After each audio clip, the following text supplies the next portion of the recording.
సాంచి అది స్తంభ శాసనం కాదు, అది స్తూపము అని పెట్టుకోండి. అదొక్కటి రఫ్ చేసుకోండి, సరిపోతుంది. ఓకేనా?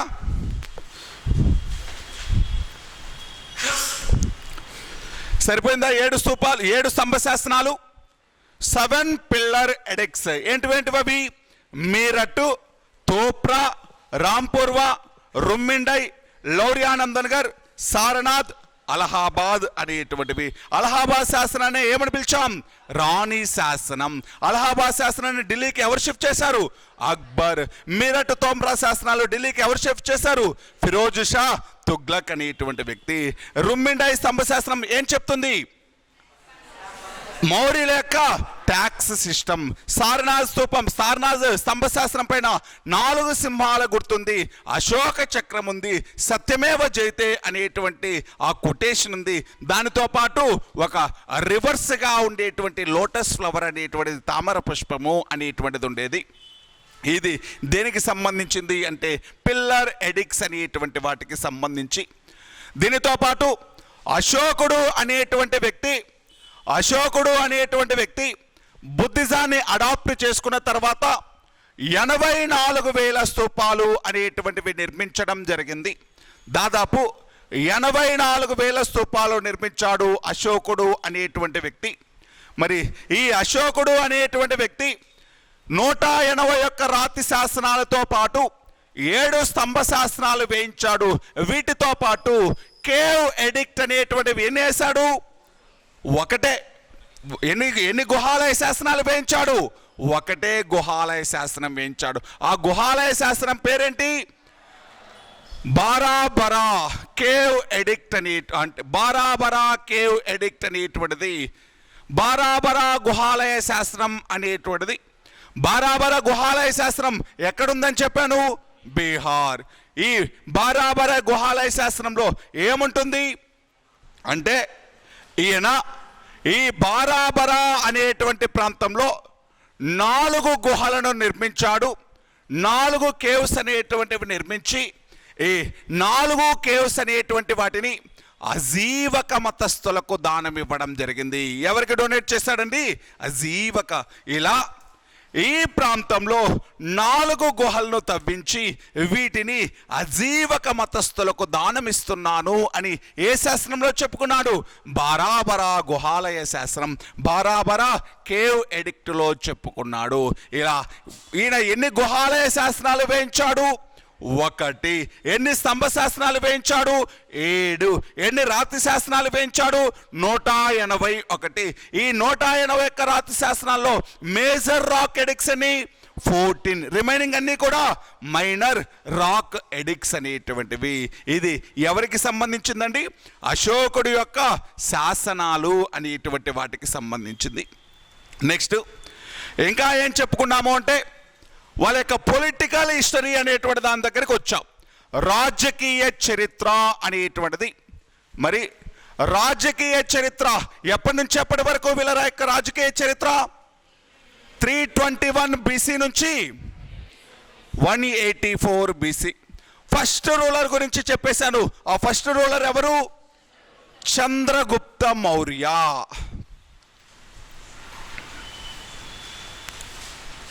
చంద్రగుప్త మౌర్య ఎప్పటి నుంచి ఎప్పటి వరకు రూల్ చేశాడు? 321 BC నుంచి 297 BC. మరి చంద్రగుప్త మౌర్య అనేటువంటి వ్యక్తిని ఏమని పిలుస్తున్నాయి గ్రీకులు? సాండ్రకోటస్ అని పిలుస్తున్నాయి.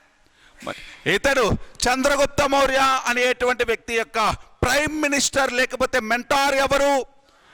చాణక్య లేకపోతే కౌటిల్య లేకపోతే విష్ణుగుప్తుడు అనేటువంటి వ్యక్తి. చంద్రగుప్త మౌర్యుడు అనేటువంటి వ్యక్తి 305వ సంవత్సరంలో ఎవరితో యుద్ధం చేశాడు? Seleucus Nicator. సెల్యూకస్ నికేటర్ అనేటువంటి వ్యక్తితోటి, సెల్యూకస్ నికేటర్ అనేటువంటి వ్యక్తితోటి 305వ సంవత్సరంలో యుద్ధం చేశాడు. ఎందుకోసం యుద్ధం చేశాడు? బోర్డర్ డిస్ప్యూట్స్, సరిహద్దుల వివాదాల ఫలితంగా యుద్ధం చేశాడు.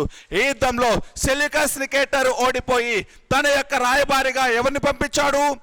మెగస్తనీస్ను పంపించాడు. తన యొక్క రాయబారిగా మెగస్తనీస్ అనేటువంటి వ్యక్తిని పంపించడం జరిగింది. దానితో పాటు 500 ఎలిఫెంట్స్ అనేటువంటి వాటిని, 500 ఏనుగుల్ని ఇతనికి ఇవ్వడం జరిగింది. దానితో పాటు తన కూతురినిచ్చి పెళ్లి చేశాడు. ఈ సెల్యూకస్ నికేటర్ యొక్క కూతురు పేరు హెలెన్. సెల్యూకస్ నికేటర్ యొక్క కూతురు పేరు ఏంటండి? హెలెన్. హెలెన్ అనేటువంటి ఆవిడనిచ్చి పెళ్లి చేశాడు. ఎవరికి అంటే చంద్రగుప్త మౌర్యుడికి. చంద్రగుప్త మౌర్యుడికి హెలెన్ అనేటువంటి ఆవిడని ఇచ్చి పెళ్లి చేయడం జరిగింది. నెక్స్ట్, ఈ చంద్రగుప్త మౌర్యుడు అనేటువంటి వ్యక్తి ఇతను రాజ్యాన్ని పరిపాలిస్తున్నప్పుడు సుదర్శన తటాకాన్ని తవ్వించినటువంటి వ్యక్తి ఎవరని చెప్పాను? పుష్యగుప్తుడు. ఏ ప్రాంతంలో? సౌరాష్ట్ర ప్రాంతంలో. ఏ ప్రాంతంలో అండి? సౌరాష్ట్ర ప్రాంతంలో. మరి చంద్రగుప్త మౌర్యుడు అనేటువంటి వ్యక్తి భారతదేశంలో మెజారిటీ ప్రాంతాలను ఆక్రమించినటువంటి వ్యక్తి చంద్రగుప్త మౌర్యుడు. ఈ చంద్రగుప్త మౌర్యుడి కాలంలో ఉత్తర భారతదేశంలో 12 సంవత్సరాలు కౌరు వస్తే, 12 సంవత్సరాలు ఫెమైన్ అనేటువంటిది వస్తే ఉత్తర భారతదేశాన్ని వదిలేసి దక్షిణ భారతదేశానికి వచ్చి ఎక్కడ కొన్ని రోజులు నివాసం ఉన్నాడు? శ్రావణ బెలగల. ఎవరి యొక్క నేతృత్వంలో వచ్చాడు? భద్రబాహు యొక్క నేతృత్వంలో వచ్చాడు. శ్రావణ బెలగల అనేటువంటి ప్రాంతంలో ఏ వ్రతాన్ని ఆచరిస్తూ చనిపోయాడు? సల్లేఖనం అనేటువంటి ఈ వ్రతాన్ని ఫాలో చేస్తూ చనిపోవడం జరిగింది. ఎవరు అంటే చంద్రగుప్త మౌర్యుడు. మరి మెగస్తనీస్ రాసినటువంటి ఇండికా అనేటువంటి గ్రంథంలో ఫెమైన్స్ ఉన్నాయని చెప్పాడా, లేవని చెప్పాడా? లేవు. అంతేనా? కానీ ఈయన కాలంలో 12 సంవత్సరాలు కరువు వచ్చింది కదా. మరి ఈ కరువు గురించి, చంద్రగుప్త మౌర్యుడి కాలంలో వచ్చినటువంటి కరువు గురించి, దానితో పాటు ఆ కరువులు వచ్చినప్పుడు రాజు అనేటువంటి వాడు, కరువులు వచ్చినప్పుడు రాజు ఎటువంటి యాక్టివిటీస్ చేయాలి, ప్రజల యొక్క వెల్ఫేర్ కోసం ఆయన యొక్క తీసుకోవాల్సినటువంటి చర్యలు ఏంటి అనేటువంటి వాటి గురించి 2 శాస్త్రాలు చెప్తున్నాయి. అవి ఒకటి సోదాహగర్ అనేటువంటి శాస్త్రం, రెండోది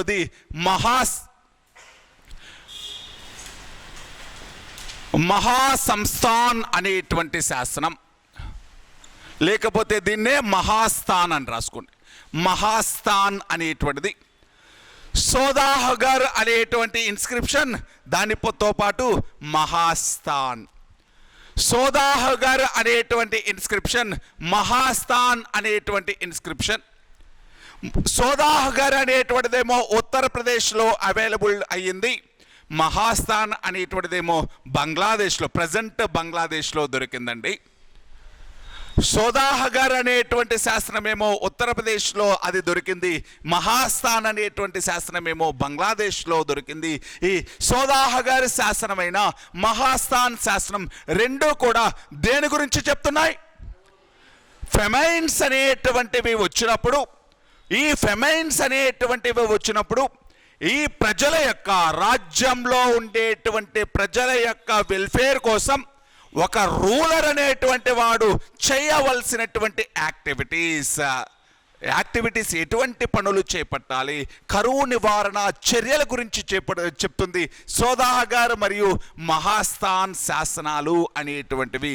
ఎప్పుడైనా ఎగ్జామ్లో అడిగాడు అనుకోండి, మౌర్యుల కాలంలో ఫెమైన్స్ గురించి ఇన్ఫర్మేషన్ ఇచ్చినటువంటి ఇన్స్క్రిప్షన్స్ ఏంటి అంటే ఏం చెప్పాలి? సోదాహగర్ మరియు మహాస్థాన్ అనేటువంటి 2 శాసనాలు. సోదాహగర్ మరియు మహాస్థాన్ అనేటువంటి 2 శాసనాలు. దీనికి సంబంధించి ఈ శాసనాలు ఎవరి కాలం నాటివి అంటే చంద్రగుప్త మౌర్యుడి కాలం నాటివి. ఈ శాసనాలు ఎవరి కాలం నాటివి అంటే చంద్రగుప్త మౌర్యుడి కాలం నాటివి. కానీ వాటిని ఆథర్ ఎవరు, ఈ శాసనాలను కంపోజ్ చేసింది ఎవరు అనేటువంటి దాని మీద పూర్తి సమాచారం అనేటువంటిది లేదు. అంటే వాటిని రాజు వేశాడా, లేకపోతే అక్కడ ఉండేటువంటి మంత్రులు వేశారా అనేటువంటి దానికి సంబంధించి పూర్తి ఇన్ఫర్మేషన్ లేదు. కాకపోతే సోదాహగర్ మరియు మహాస్థాన్ అనేటువంటి 2 శాసనాలు దేని గురించి చెప్తున్నాయి అంటే చంద్రగుప్త మౌర్యుడి కాలంలో ఉత్తర భారతదేశంలో వచ్చినటువంటి కరువు గురించి, ఆ కరువుని ఫేస్ చేయాలంటే ఒక రాజు తీసుకోవాల్సినటువంటి యాక్టివిటీస్ గురించి ఇన్ఫర్మేషన్ ఉంటుంది. మరి ఈ శాసనాలు అనేటువంటివి ఎవరు వేశారు అనేటువంటి దానికి సంబంధించి పూర్తి సమాచారం అనేటువంటిది లేదు. అందుకే ఏమని చెప్తాం, మనకు తెలిసినటువంటి ప్రపంచంలో మొదటిసారిగా శాసనాలు వేసిన రాజు అని ఎవరిని చెప్తాం, అశోకుడిని చెప్తాం. మరి అశోకుడి కంటే ముందేగా ఈయన ఉండేది చంద్రగుప్త మౌర్యుడు. మరి చంద్రగుప్త మౌర్యుడి కాలంలోనే శాసనాలు అనేటువంటివి ఉన్నాయి, కానీ అవి ఎవరు వేశారు అనేటువంటి దానికి సంబంధించి కంప్లీట్ ఇన్ఫర్మేషన్ లేదు. ఒక్కొక్కసారి ఇన్ కేస్ ఎగ్జామ్లో, ఆబ్జెక్టివ్ ఎగ్జామ్లో సోదాహగర్ అనేటువంటి శాసనాన్ని ఎవరు వేశారు అని కింద ఆప్షన్స్లో చంద్రగుప్త మౌర్యుడు, బిందుసారుడు, అశోకుడు, సంప్రతి అని 4 ఆప్షన్స్ ఇచ్చారనుకోండి, ఎవరిని పెట్టాలి మనము, చంద్రగుప్త మౌర్యుడు. అర్థమవుతుందని నేను చెప్పేది. పూర్తి ఇన్ఫర్మేషన్ లేకపోయినా, డౌట్ అయినా కూడా ఈ శాసనాలు ఎవరి కాలం నాటివి, చంద్రగుప్త మౌర్యుడి కాలం నాటివి. అందుకని ఈ శాసనాలు అతనే వేయించి ఉండవచ్చు అని చరిత్రకారులు నమ్ముతారు, కానీ పూర్తి స్థాయిలో నమ్మడం లేదు. ఏ శాసనాలండి, సోదాగర్, మహాస్థాన్ అనేటువంటి శాసనాలు. దేని గురించి చెప్తున్నాయి, రాజు అంటే ఉత్తర భారతదేశంలో వాళ్ళు ఫెమైన్స్ అనేటువంటి ఫేస్ చేస్తున్నారని, ఆ ఫెమైన్స్ అనేటువంటి వాటి వల్ల ప్రజలు అనేటువంటి వాళ్ళు సఫరింగ్స్ని ఫేస్ చేస్తున్నారని, ఆ కరువు సమయంలో కరువులు వచ్చినప్పుడు రాజు ప్రజల యొక్క బాధలు తొలగించడానికి ఎటువంటి యాక్టివిటీస్ చేయాలి అనేటువంటి ఇన్ఫర్మేషన్ గురించి ఉంది సోదాహగర్ మరియు మహాస్థాన్ అనేటువంటి 2 శాసనాల్లో. అదేవిధంగా ఇంకొకటి రాసుకుందాం. చంద్రగుప్త మౌర్యుడి యొక్క వైఫ్ పేరు దుగ్ధద.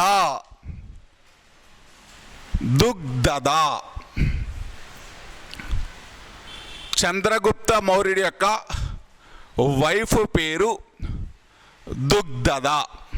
ఓకేనా? హెలెను తర్వాత చేసుకున్నటువంటి ఆవిడ.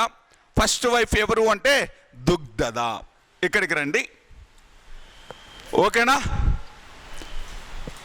నెక్స్ట్ 2వ రాజు దగ్గరికి వచ్చేద్దాం. ఇంతవరకు లాస్ట్ క్లాస్లో నేర్చేసుకున్నామండి.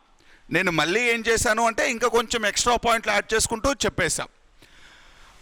పొలిటికల్ హిస్టరీలో 2వ రాజు బిందుసారా.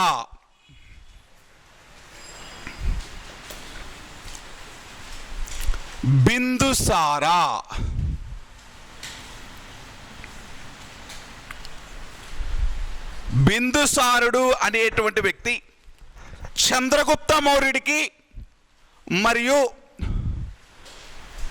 దుగ్ధద అనేటువంటి వాళ్ళ యొక్క కొడుకు.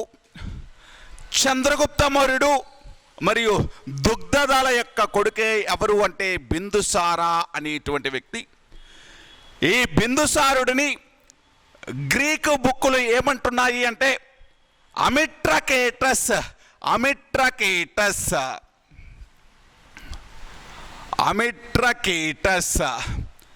లేకపోతే అమిత్రగాత. అమిట్రకేటస్ లేకపోతే అమిత్రగాత. గ్రీకు హిస్టారియన్స్ ప్రకారం, గ్రీకు లిటరేచర్ ప్రకారం బిందుసారుడిని ఏమని పిలుస్తున్నాయి అంటే అమిట్రకేటస్ అని పిలుస్తున్నాయి. ఇంతకుముందు చంద్రగుప్త మౌర్యుని ఏమని పిలిచాయి, సాండ్రకోటస్. ఇవన్నీ ఏమని పిలుస్తున్నాయి, అమిట్రకేటస్ అని పిలుస్తున్నాయి. గ్రీకు బుక్స్ అనేటువంటివి అమిట్రకేటస్ అని పిలవడం జరుగుతుంది. మరి ఈ బిందుసారుడు అనేటువంటి వ్యక్తి భారతదేశం మొత్తాన్ని కూడా ఎక్సెప్ట్ ఇక్కడ ఉండేటువంటి తమిళనాడు, కేరళ, దానితో పాటు ఇక్కడ ఉండేటువంటి కళింగ, ఈ ప్రాంతాలు తప్ప మిగతా ప్రాంతాలన్నింటినీ కూడా తన యొక్క రాజ్యంలో ఆక్రమించుకున్నాడని, తన యొక్క రాజ్యంలో కలిపేసుకున్నాడని, భారతదేశంలో గొప్ప రాజ్యాన్ని ఏర్పాటు చేసినటువంటి వాడని, ఈ కాలంలో బిందుసారుడు పరిపాలిస్తున్న కాలంలో బిందుసారుడు అనేటువంటి వ్యక్తి ఆ కాలంలో ఉండేటువంటి 16 అంటే 16 రాజ్యాల రాజుల్ని ఓడించాడు అని లామా తారానాథ్ అనేటువంటి వ్యక్తి రాసినటువంటి హిస్టరీ ఆఫ్ టిబెట్ అనేటువంటి బుక్ చెప్తుంది. హిస్టరీ ఆఫ్ టిబెట్ అనేటువంటి బుక్ చెప్తుంది. మళ్ళీ చెప్తాను చూడండి, బిందుసారుడి యొక్క గ్రేట్నెస్ గురించి చెప్పేటువంటి బుక్ హిస్టరీ ఆఫ్ టిబెట్. ఈ బిందుసారుడు అనేటువంటి వ్యక్తి తనకు తెలిసినటువంటి ప్రపంచాన్నంతటినీ ఓడించాడు. ఆ రోజులలో భారతదేశంలో ఉన్న ప్రధానమైనటువంటి 16 రాజ్యాల రాజుల్ని ఓడించాడు. ఎవరు అంటే ఈ బిందుసారుడు. భారతదేశంలో ఎక్కువ మొత్తం రాజ్యం ఎవరి కంట్రోల్లో ఉంది అంటే బిందుసారుడి యొక్క రాజ్యంలో ఉంది అని ఏ బుక్ చెప్పింది అంటే హిస్టరీ ఆఫ్ టిబెట్. రాసింది ఎవరండి? లామా తారానాథ్ అనేటువంటి వ్యక్తి. ఈ బిందుసారా అనేటువంటి వ్యక్తికి 2 మంత్రులు ఉన్నారు, 2 మినిస్టర్స్ లేకపోతే ప్రధాన మంత్రులు ఉన్నారు. ఒకరు కల్లాటకుడు అనేటువంటి వ్యక్తి, కల్లాటక అనేటువంటి వ్యక్తి ఒకడైతే, రాధా గుప్తా అనేటువంటి వ్యక్తి ఇంకొకడు. కల్లాటక మరియు రాధా గుప్తా బిందుసారుడి యొక్క ప్రైమ్ మినిస్టర్స్ అండి. కల్లాటక మరియు రాధా గుప్తా. కల్లాటకుడు రాధా గుప్తా అనేటువంటి 2 మినిస్టర్స్ ఉన్నారు, 2 ప్రైమ్ మినిస్టర్స్ ఉన్నారు. ఎవరికి అంటే ఈ బిందుసారుడు అనేటువంటి వ్యక్తికి. ఈ బిందుసారుడు అనేటువంటి వ్యక్తి గ్రీకు రాజ్యంతో, అంటే అంతకుముందు చంద్రగుప్త మౌర్యుడు అనేటువంటి వ్యక్తి గ్రీకు రాజ్యమైనటువంటి సిరియా రాజులతోటి ఎలాగైతే మంచి రిలేషన్స్ కలిగి ఉన్నాడో అలాగే ఈ రాజు కూడా, బిందుసారుడు కూడా మంచి రిలేషన్సే కలిగి ఉన్నాడు. ఈ గ్రీకు రాజు, సిరియా రాజు ఆంటియోకస్ అనేటువంటి వ్యక్తితో మంచి రిలేషన్ కలిగి ఉన్నాడు. అంటే సెల్యూకస్ నికేటర్ తర్వాత రోజండి ఆంటియోకస్ అనేటువంటి వ్యక్తి. ఈ ఆంటియోకస్ అనేటువంటి వ్యక్తి ఈ బిందుసారుడి యొక్క రాజ్యానికి తన యొక్క రాయబారిని పంపించాడు, తన యొక్క అంబాసిడర్ను పంపించాడు. ఆయన పేరే డైమకస్. ఆయన పేరేంటండి? డైమకస్. ఇంతకుముందు చెప్పాం చంద్రగుప్త మౌర్యుడి కాలంలో ఉన్న గ్రీకు రాయబారి ఎవరు?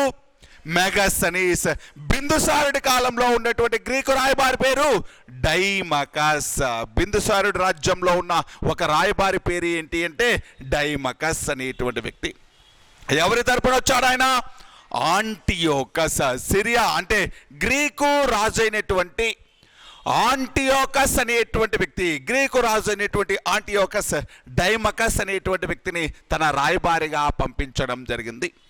ఈ ఆంటియోకస్ అనేటువంటి వ్యక్తితో, అంటే ఆంటియోకస్ అనేటువంటి వ్యక్తితోటి ఈ బిందుసారుడు అనేటువంటి వ్యక్తి మంచి రిలేషన్స్ కలిగి ఉన్నాడు. ఆంటియోకస్ అనేటువంటి వ్యక్తిని ఏమని రిక్వెస్ట్ చేశాడు అంటే, నా కోసం మీరు కొంత లిక్కర్, అంటే కొంత మధువును పంపించండి, కొంత లిక్కర్ను అంటే గ్రీకు రాజ్యంలో దొరికేటువంటి మంచి కాస్ట్లీ ఒక మందును పంపించండి. దానితో పాటు డ్రై ఫిగ్స్, అంటే అత్తి పండ్లు అనేటువంటి వాటిని పంపించండి. దానితో పాటు కొంతమంది గ్రీకు ఫిలాసఫర్స్ని పంపించండి మా రాజ్యానికి అని ఎవరిని కోరాడు? ఆంటియోకస్ని కోరాడు. ఎవరు? బిందుసారా. మళ్ళీ చెప్తాను చూడండి, బిందుసారుడు ఆంటియోకస్ తోటి మంచి రిలేషన్సే కలిగి ఉన్నాడు. ఆంటియోకస్ దగ్గరికి తన యొక్క దూతలను పంపించాడు, తన యొక్క మనుషులను పంపించాడు. ఏమని పంపించాడు అంటే, మీరు మా కోసం కొంత లిక్కర్ను పంపించండి, కొంత మందును పంపించండి.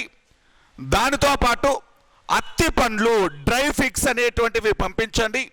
దానితో పాటు కొంతమంది గ్రీకు ఫిలాసఫర్స్, గ్రీకు తత్వవేత్తలను పంపించండి అని కోరాడు ఈ బిందుసారుడు. దానికి ఆంటియోకస్ అనేటువంటి వ్యక్తి మందును పంపించాడు, అత్తి పండ్లను కూడా పంపించాడు. కానీ గ్రీకు తత్వవేత్తలను పంపించలేదు, గ్రీకు ఫిలాసఫర్స్ని పంపించలేదు. ఎవరు అంటే ఆంటియోకస్ అనేటువంటి వ్యక్తి. ఎవరండి? ఆంటియోకస్. ఓకేనా? ఇతని యొక్క టైటిల్ పేరు ఏంటంటే, బిందుసారుడి యొక్క టైటిల్ పేరు అమిత్రగాత, లేకపోతే అమిట్రకేటస్. గ్రీకులు అమిట్రకేటస్ అని పిలిచారు. ఎవరి యొక్క అంటే బిందుసారుడి యొక్క తల్లి పేరేంటి అంటాడు ఒక్కోసారి. ఎవరు? దుగ్ధద. బిందుసారుడి యొక్క మదర్ పేరు దుగ్ధద. ఈ బిందుసారుడి యొక్క ప్రైమ్ మినిస్టర్స్ ఎవరు? కర్ణాటక. ఇంకొక వ్యక్తి ఎవరు? రాధాగుప్తా. కర్ణాటక రాధాగుప్తా. మరి బిందుసారుడి యొక్క కోర్టుకి అంబాసిడర్ గా ఉండేటువంటి గ్రీకు వ్యక్తి ఎవరు? డైమకస్. డైమకస్ ఎవరు రాయబారిగా వచ్చాడు? ఆంటియోకస్. ఆంటియోకస్ అనేటువంటి వ్యక్తితోటి ఆంటియోకస్ ని మీరు అత్తి పండ్లని, మద్యాన్ని, కొంతమంది గ్రీకు తత్వవేత్తల్ని పంపించమని కోరినటువంటి వ్యక్తి ఎవరు? బిందుసార్. బిందుసారుడి యొక్క గ్రేట్నెస్ గురించి తెలిపేటువంటి బుక్ పేరేంటి? History of Tibet. ఎవరు రాశారు? లామా తారానాథ్ అనేటువంటి వ్యక్తి. ఎవరండి? లామా తారానాథ్ అనేటువంటి వ్యక్తి. మరి ఈ బిందుసారుడు అనేటువంటి వ్యక్తి రాజ్యాన్ని పరిపాలిస్తూ ఉన్నప్పుడు యాక్చువల్గా మౌర్యులు అనేటువంటి వాళ్ళ యొక్క రాజ్యం 4 రాష్ట్రాలుగా డివైడ్ అయిపోతుంది. మౌర్యుల యొక్క రాజ్యం 4 రాష్ట్రాలుగా డివైడ్ అయిపోతుంది. ఆ 4 రాష్ట్రాలు ఏంటి అంటే సదరన్ రీజియన్, ఈస్టర్న్ రీజియన్, ఇక్కడ ఉండేటువంటి నార్థన్ రీజియన్, ఇక్కడ ఉండేటువంటి వెస్ట్రన్ రీజియన్. అంటే తూర్పు పదము, పశ్చిమ పదము, దక్షిణ పదము, ఉత్తరా పదము అని చెప్పేసి 4, అంటే ఒక్కొక్క వైపు ఒక్కొక్క రాష్ట్రం, అంటే ఒక్కొక్క వైపు ఒక్కొక్క రాజధాని అనేటువంటిది ఉండేది. అంటే ప్రధానంగా రాజ్యాన్ని 4 రాష్ట్రాలుగా విభజించడం జరిగింది. ఆ 4 రాష్ట్రాలలో తూర్పు వైపు ఉండేటువంటి రాష్ట్రానికి కేంద్రం ఏంటి అంటే తౌలి లేకపోతే తొషాలి అనేటువంటిది. తౌలి లేకపోతే తొషాలి. తూర్పు వైపు ఉండేటువంటి రాష్ట్రానికి సెంటర్ ఏంటి, కేంద్రం ఏంటి అంటే తౌలి లేకపోతే తొషాలి. ఈ దక్షిణం వైపు ఉండేటువంటి ఈ రాష్ట్రానికి సెంటర్ ఏంటి అంటే సువర్ణగిరి. దక్షిణం వైపు ఉండేటువంటి రాష్ట్రానికి సెంటర్, కేంద్రం ఏంటి అంటే సువర్ణగిరి. ఈ పశ్చిమం వైపు ఉండేటువంటి ఈ రాష్ట్రాన్ని ఏమని పిలుస్తారు అంటే పశ్చిమ పదం అని పిలుస్తారు. దీనికి క్యాపిటల్ ఉజ్జయిని. దీనికి క్యాపిటల్ ఏంటి అండి? ఉజ్జయిని అనేటువంటిది. ఉత్తరాపదం, ఇక్కడ ఉండేటువంటి ఈ ఉత్తర భారతదేశం మొత్తానికి కూడా క్యాపిటల్ ఏంటి అంటే తక్షశిల. అంటే మొత్తం ఈ మౌర్యులు అనేటువంటి వాళ్ళు తమ యొక్క రాజ్యాన్ని 4 రాష్ట్రాలుగా డివైడ్ చేయడం జరిగింది. తమ యొక్క రాష్ట్రాన్ని తమ యొక్క రాజ్యాన్ని 4 రాష్ట్రాలుగా విడగొట్టడం జరిగింది. తూర్పు వైపు ఉండేటువంటి ప్రాంతానికి క్యాపిటల్ ఏంటి అంటే తౌలి